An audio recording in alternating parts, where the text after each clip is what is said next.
My marriage was like a comfortable pair of old shoes, worn in, reliable, but not exactly exciting anymore. 6 years with Jennifer. 6 years of what I thought was a solid foundation, built on trust and mutual respect. I'm Michael Preston, 35, and I've always believed in doing things the right way. Work hard, treat people fairly, honor your commitments, especially the commitment I made to Jennifer when I slipped that ring on her finger. Our 3-bedroom house sits in one of those quiet suburban neighborhoods where people wave at each other from their driveways and complain about property taxes at barbecues. Jennifer quit her graphic design job 3 years ago to focus on the home, as she put it. I never questioned it. I made enough at the tech company where I'm a marketing director. She seemed happy. We seemed happy. Not passionate, maybe. Not like those early days when we couldn't keep our hands off each other. But stable. Safe. That counts for something, doesn't it? Thursday afternoon changed everything, though I didn't know it at the time. My client meeting got canceled, some emergency on their end. Instead of my usual 6:15 p.m. arrival, I found myself turning my key in the lock at 3:47 p.m. The house smelled like vanilla candles and coffee, normal afternoon scents. But when I walked into the kitchen, something flickered across Jennifer's face. Surprise, definitely. But was it relief too? The expression vanished so quickly I almost convinced myself I'd imagined it. "You're home early," she exclaimed, her smile too bright, like stage lights that hurt your eyes. "Meeting got canceled," I explained. "What are you up to?" "Just organizing some things," she replied, gesturing vaguely around the kitchen. I noticed her laptop closing with a soft click. The screen went dark before I could see what she'd been looking at. I headed upstairs to change out of my work clothes, loosening my tie as I climbed the familiar steps. Something about the afternoon felt off-kilter, like a picture hanging slightly crooked. As I passed the guest bedroom, I glanced inside out of habit. We rarely used that room, maybe 8 months since Jennifer's cousin visited last winter. That's when I saw them. Crisp white sheets, hospital corner neat, pulled tight across the bed. This morning, when I'd left for work, they were the faded blue sheets we'd had for years. I stood in the doorway, confused. Why would she change sheets in a room no one uses? I found Jennifer in the laundry room, her back to me as she loaded the washing machine. The old blue sheets were going in, along with towels and other random items. The washer's door slammed shut with more force than necessary. "Why are you changing the guest room sheets?" I asked, keeping my tone casual, curious rather than accusatory. Jennifer jumped like I'd shouted, her hand pressed to her chest. "Oh, I just thought they needed washing," she stammered. "You know, spring cleaning." I nodded slowly. "Makes sense," I replied. But it was October, and we hadn't had overnight guests in 8 months. And who does spring cleaning in the middle of a Thursday afternoon? That night, lying in bed beside my wife, I stared at the ceiling while Jennifer's breathing settled into the even rhythm of sleep. My mind wouldn't stop turning over the afternoon's strange moments. Her startled expression when I came home early, the laptop snapping shut, those crisp white sheets replacing perfectly clean blue ones. There's probably a reasonable explanation, I told myself. Maybe she spilled something on the old sheets. Maybe she's planning to have guests soon and forgot to mention it. Maybe I'm manufacturing problems where none exist, the way people do when they're bored or looking for drama in a peaceful life. But the image of those white sheets kept replaying in my mind. Not just the sheets themselves, but the way they'd been made. Perfect hospital corners, tucked with military precision. Jennifer had never been that neat. She left towels on the bathroom floor and dishes in the sink. So why would she suddenly become Martha Stewart about guest room linens? Maybe I'm paranoid. Maybe I'm destroying my own peace of mind over laundry. But as I closed my eyes that night, one thought wouldn't leave me. Why would someone change sheets in the middle of a Thursday afternoon? The weekend crawled by like a wounded animal. I couldn't shake the feeling that something fundamental had shifted in my house, in my marriage, in my understanding of reality itself. Saturday morning, Jennifer announced over breakfast that she and her sister were planning a full-day outlet shopping trip.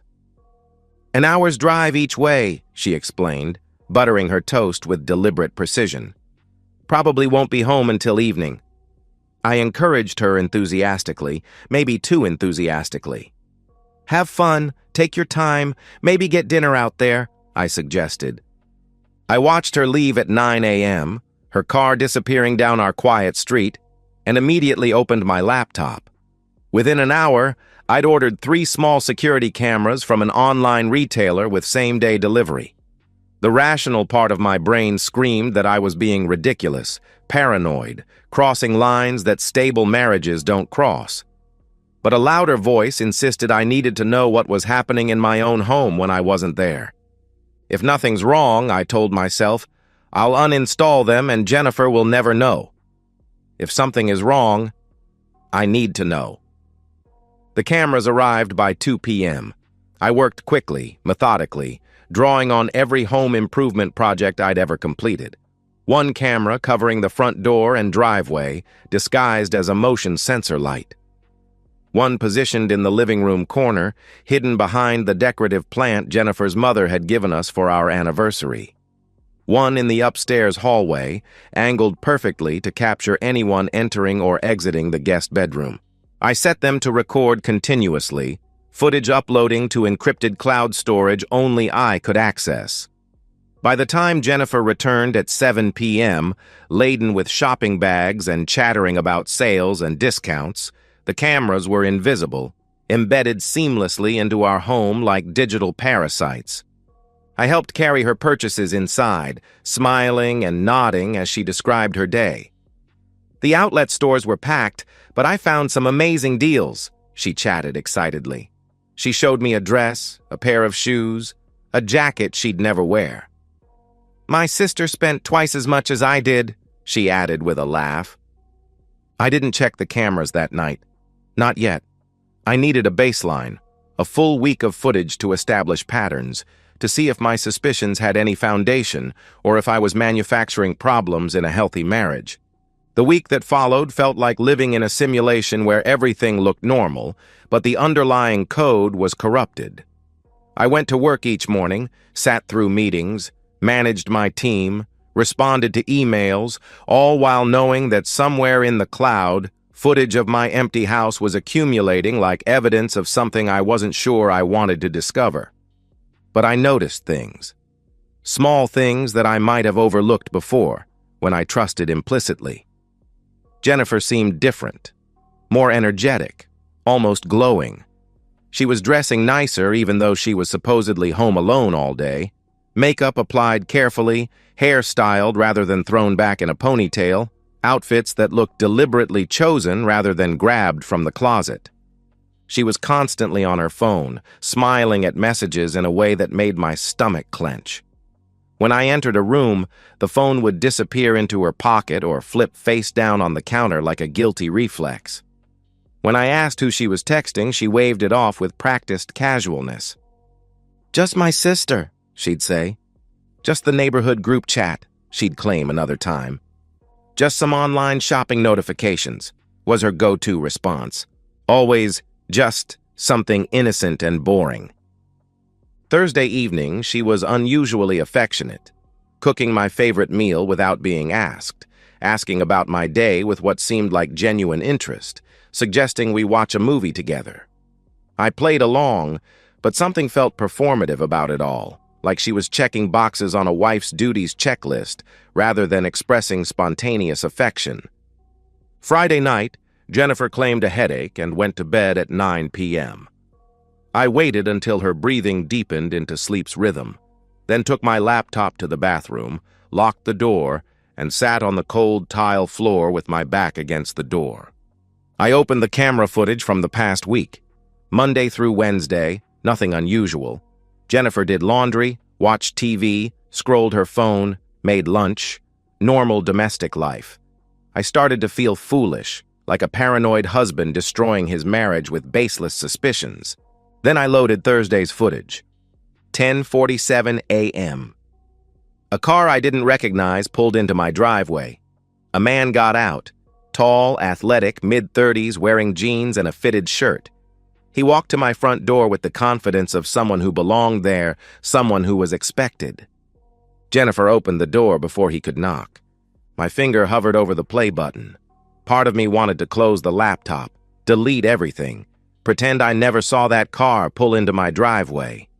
But I didn't. I clicked play, and my marriage ended in the next 60 minutes of silent footage. I forced myself to watch every second, sitting on that bathroom floor with my back pressed against the locked door, my wife sleeping peacefully 10 feet away in our bed. The laptop screen glowed in the darkness, showing me the destruction of everything I thought I knew about my life. Jennifer appeared on camera wearing a black dress I'd never seen before. Fitted, elegant, the kind she used to wear when we were dating and she wanted to make an impression. She embraced the stranger in our doorway, and even through the camera's wide angle, I could see it wasn't a friendly hug. It lasted too long, too familiar, too intimate.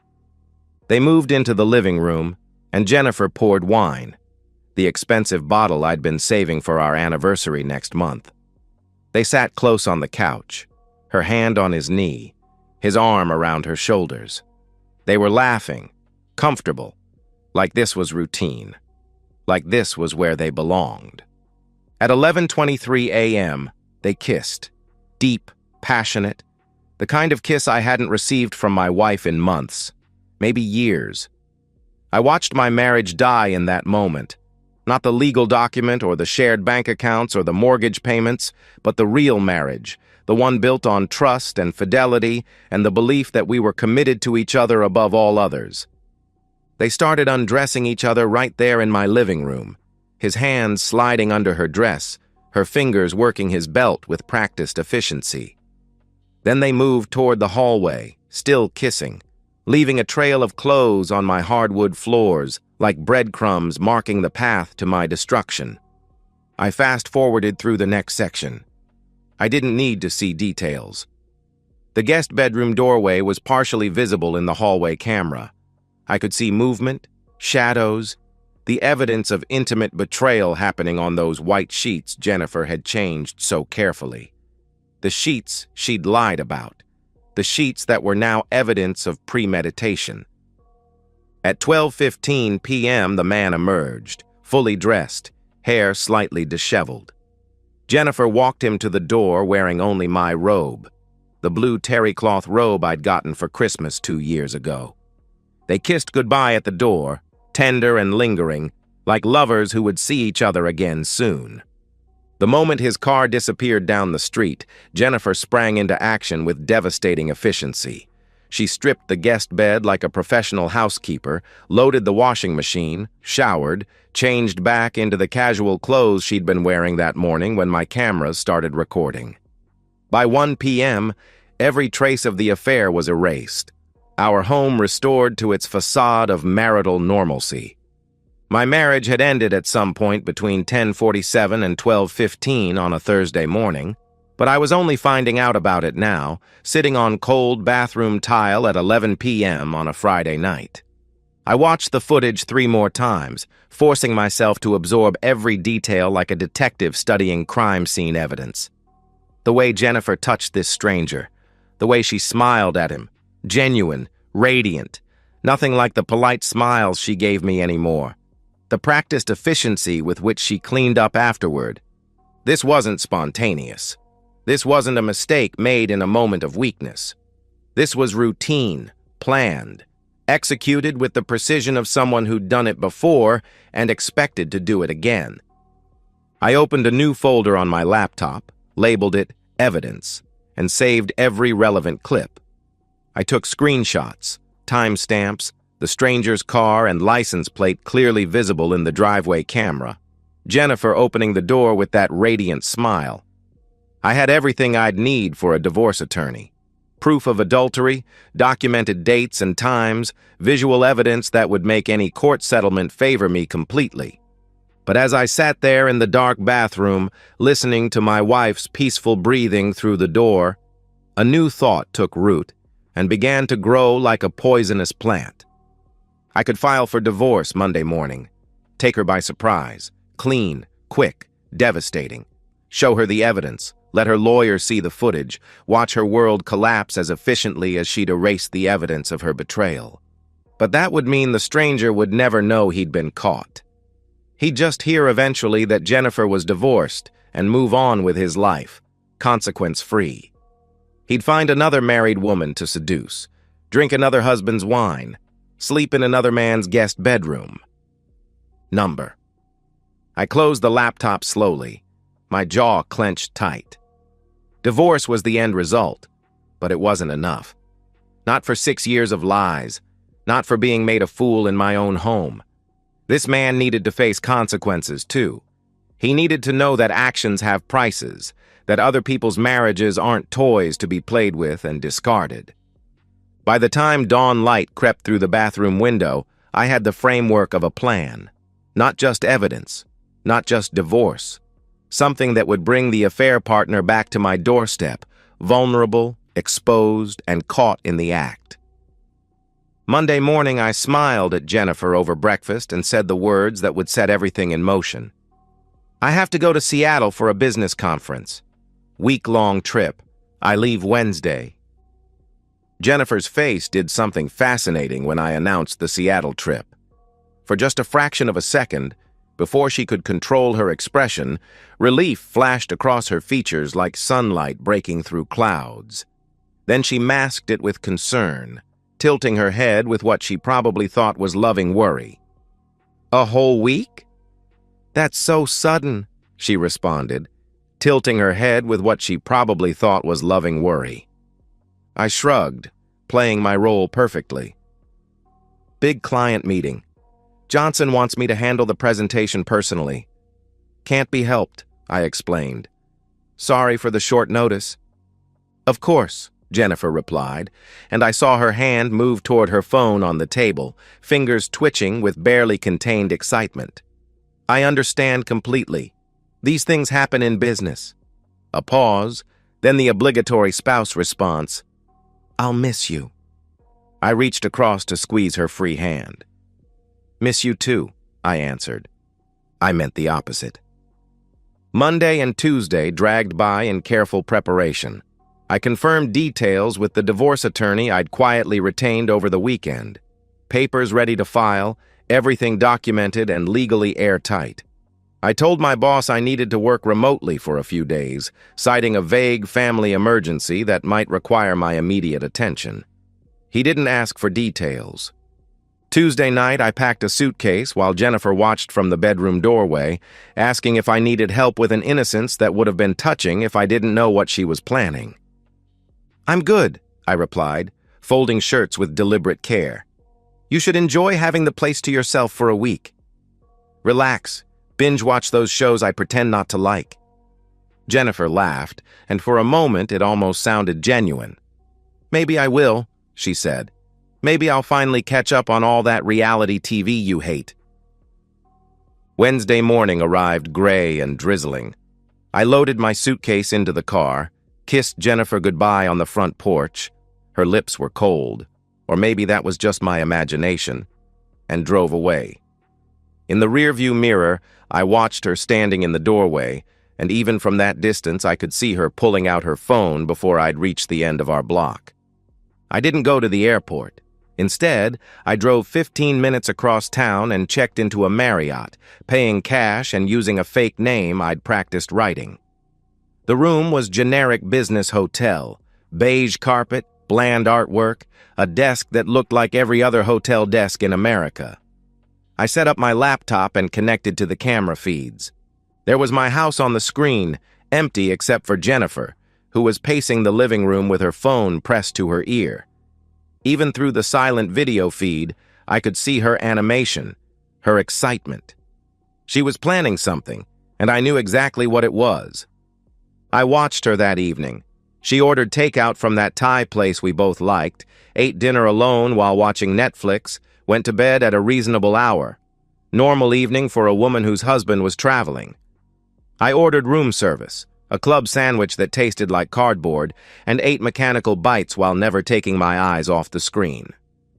Thursday morning, I was awake at 5 a.m., coffee cooling beside me as I monitored the feeds with the intensity of a surgeon performing delicate surgery. Jennifer woke at 8, showered longer than usual, and then the pattern from the previous week repeated itself like a nightmare on replay. She put on a new dress, dark green this time, cinched at the waist, clearly expensive. She did her makeup with careful precision, styled her hair like she was preparing for a photo shoot. At 10 a.m., she was checking the windows, tidying the living room that was already clean, pouring wine into 2 glasses with the confidence of someone who knew exactly when her guest would arrive. 10:30 a.m. motion alert on my phone. The same car, the same man. Walking up my driveway with the same confident stride, like he owned the place, like he belonged there more than I did. Jennifer opened the door before he could knock, pulled him inside, kissed him immediately with a passion that made my stomach clench like a fist. I watched for exactly 15 minutes, long enough to see them move to the couch, long enough to see his hands slide under her dress, long enough to see them stand, kissing, moving toward the stairs, toward the guest bedroom, toward those white sheets.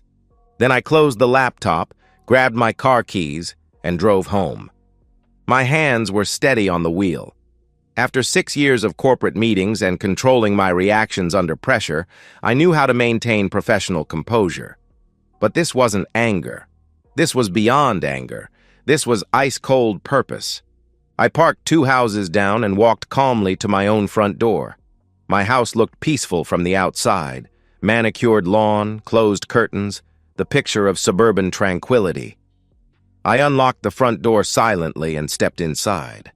Sounds from upstairs. Exactly what I'd expected. Exactly what ignited something dark and primitive in my chest. I climbed the stairs toward the guest bedroom, where 2 people were about to discover that privacy is an illusion when someone owns the house you're betraying them in. I didn't hesitate. I didn't knock. I didn't announce myself or give them a chance to compose themselves or fabricate explanations. I kicked the door open, the lock splintered with a crack like breaking bones, the door slamming against the wall hard enough to leave a dent in the drywall. Jennifer and the stranger were exactly where I knew they'd be, caught in the most vulnerable, damning position possible. The man's head snapped toward the door, his face cycling through confusion, recognition, and terror in the span of a single heartbeat. His mouth opened to speak, but I didn't let him find words. "What the—" I crossed the room in 3 strides, grabbed him by the shoulder, skin hot and slick with sweat, and yanked him away from my wife. My fist connected with his face before either of them could react, the impact reverberating up my arm like electricity. Knuckles meeting bone with a sickening crunch that I felt in my soul. Blood erupted from his nose in a crimson spray that splattered across those white sheets. Jennifer screamed. The sound was piercing, primal, but it was white noise to me now. The stranger went down hard, naked and scrambling, trying to protect himself with raised arms. I followed him to the floor, 6 years of disciplined gym sessions and controlled aggression finally finding their purpose. Another punch to the jaw, another to the ribs. This man had walked into my home, slept in my guest bed, touched my wife, drank my wine, and thought he could just walk away. Every workout, every frustration, every moment of swallowed anger in corporate meetings, all of it channeled into these moments of pure, righteous violence. "Michael, stop!" Jennifer sobbed, trying to pull me back, her hands grabbing at my shirt. The sheet she'd wrapped around herself was slipping, but modesty seemed less important than damage control. "Please, this isn't what it looks like," she pleaded desperately. I rounded on her, and she actually stepped back from the fury in my eyes. "It's exactly what it looks like," I roared. The words came out with such force that the room felt too small, too confined. The stranger was gasping on the floor, blood streaming from his nose and split lip, making sounds like a wounded animal. I delivered one final kick to his ribs, not hard enough for permanent damage, but hard enough to make a point that would last weeks. Then I grabbed him by the ankle and dragged him. He was too dazed to resist effectively, leaving a trail of blood drops on the beige carpet as I hauled him down the stairs. He was making sounds, gasping protests, whimpered pleas, but my ears were ringing too loud with righteous fury to process words. I opened the front door to the bright Thursday afternoon and literally threw him onto the lawn. He landed in a sprawled, naked heap, visible to any neighbor who might be watching from their windows. Mrs. Thomas from next door was probably getting quite a show. "If I ever see you near my house again," I told him, my voice deadly calm now, the rage crystallizing into something harder and more permanent, "I'll finish what I started." I slammed the door and turned to find Jennifer on the stairs, a sheet wrapped hastily around her body, mascara streaking her face like war paint. She looked smaller somehow, diminished, like someone had let the air out of her. "Michael, please let me explain," she began. "Get out," I stated flatly. "What?" she asked, confusion mixing with panic. "Get dressed and get out of my house," I repeated. Jennifer's voice climbed to a desperate pitch. "Michael, this was the first time. I swear we only just—" she protested. I pulled out my phone, opened the video file from the previous Thursday, and turned the screen toward her. She watched herself open the door to the stranger, watched herself kiss him, watched them move toward the guest bedroom together. The timestamp was clear. 1 week ago. Her face drained of color like someone had opened a valve. "You've been recording," she whispered, horrified. "For a week," I replied flatly, my voice empty of everything but ice. "I have everything. Every time he came over, every lie you told me, every time you changed those sheets and pretended to be faithful." I pocketed the phone. "Get your things and leave. Now." "I made a mistake," Jennifer pleaded, reaching toward me. I stepped back like she was contagious. "Multiple mistakes. Multiple times. Premeditated, calculated, ongoing betrayal," I corrected her. I looked at my watch with theatrical precision. "You have 20 minutes to pack essentials and leave. If you're not out, I'm calling the police and showing them this footage as evidence of trespassing and adultery." Jennifer crumbled, sobbing, but she moved, stumbled up the stairs, gathered clothes with shaking hands. I followed at a distance, watching coldly as she threw random items into a suitcase, panicked selections that spoke to her complete lack of preparation for consequences. "Where will I go?" she asked, voice broken. "Your parents, your sister, your affair partner. Oh, wait, he just fled bleeding and naked from my lawn. Maybe not him," I answered coldly. "Michael, please." She tried once more. 19 minutes, I interrupted. She left with one suitcase and a face full of tears, still trying to form explanations that died on her lips when she met my empty gaze. I locked the door behind her and stood in the silent house. My knuckles were bruised and bleeding. There was blood on my shirt, not mine. The guest bedroom door hung crooked on broken hinges. I walked to the kitchen, poured myself 2 fingers of whiskey, and called my attorney. "File everything," I said. "Today." The house was silent except for my breathing. I drank the whiskey in one swallow, feeling nothing. I won. But why did victory taste like ash? The legal destruction of Jennifer's life took exactly 3 months. My evidence was overwhelming. High-definition video footage, timestamps, documented patterns of behavior that no attorney could explain away or minimize. Jennifer's lawyer tried to negotiate, arguing for spousal support, equitable division of assets, claiming emotional distress and temporary insanity. My attorney played 30 seconds of the footage in court. The judge's face said everything.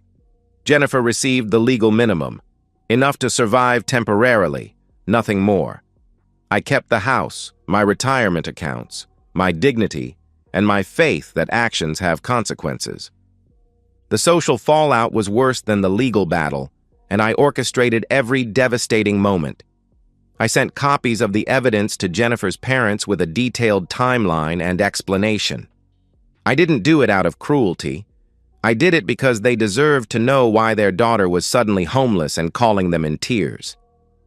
Her father's response, when Jennifer showed up at their door with her single suitcase and sob story, was devastatingly final. "You destroyed your marriage. You humiliated yourself and this family. Find somewhere else to stay." Her mother wouldn't even look at her. 3 months after the confrontation, Jennifer was working as a server at an Applebee's, living in a studio apartment in the worst part of town. Her carefully curated circle of suburban friends had distanced themselves.